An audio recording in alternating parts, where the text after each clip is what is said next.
టాలీవుడ్ సినీ ఇండస్ట్రీలో వరుస మరణాలు అటు సినీ ఇండస్ట్రీని ఇటు అభిమానులను కలవరపాటుకు గురి చేస్తున్నాయి. ముఖ్యంగా సెలబ్రిటీలు ఒకరి తర్వాత ఒకరు స్వర్గస్థులవుతూ ఉండటం చూసి తట్టుకోలేకపోతున్నారు. మొన్నటికి మొన్న లెజెండరీ నటులుగా పేరు సొంతం చేసుకున్న కోటా శ్రీనివాసరావు అనారోగ్య సమస్యలతో తుదిశ్వాస విడిచారు. ఈయన మరణం మరవకముందే టాలీవుడ్ సినీ ఇండస్ట్రీలో మాస్ మహారాజాగా గుర్తింపు తెచ్చుకున్న రవితేజ తండ్రి రాజగోపాలరాజు నిన్న రాత్రి హైదరాబాద్లోని రవితేజ నివాసంలో కన్నుమూశారు. ప్రస్తుతం ఆయన వయసు 90 సంవత్సరాలు.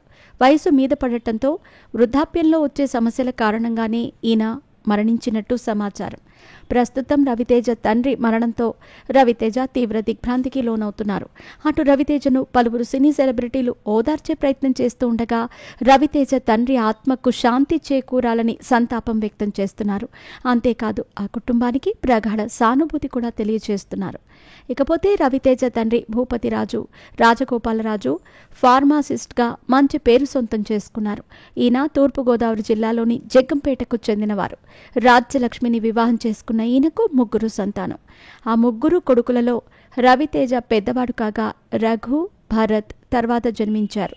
ఇటు రఘు, భరత్ కూడా నటులుగానే పరిచయం చేయటం గమనార్హం. భూపతిరాజు రాజగోపాలరాజు తండ్రి పశ్చిమ గోదావరి జిల్లాలోని కండవల్లి గ్రామం నుంచి జగ్గయ్యపేటలో స్థిరపడినట్టు సమాచారం. ఇక రవితేజ విషయానికొస్తే సినీ పరిశ్రమలోకి అడుగు పెట్టకముందు ఉత్తర భారతదేశంలోని ఢిల్లీ, జైపూర్, ముంబై, భోపాల్ మొదలైన ప్రదేశాలను ఎక్కువగా సందర్శించేవారట. కుటుంబంతో సహా విజయవాడలో సెటిల్ అయిన ఈయన డిగ్రీ పూర్తి చేసి సినిమాల్లోకి ఎంట్రీ ఇచ్చారు. మొదట కృష్ణవంశీ దగ్గర అసిస్టెంట్ డైరెక్టర్గా పనిచేసి ఆ తర్వాత 1997లో కృష్ణవంశీ తీసిన సింధూరం సినిమాతో బ్రహ్మాజీతో పాటు సెకండ్ హీరోగా నటించి అలా ప్రేక్షకులకు పరిచయం అయ్యారు. ఇక తర్వాత నీకోసం అనే సినిమాతో హీరోగా మారిన రవితేజ ప్రస్తుతం మాస్ జాతర అనే సినిమాతో ప్రేక్షకుల ముందుకు రాబోతున్నారు.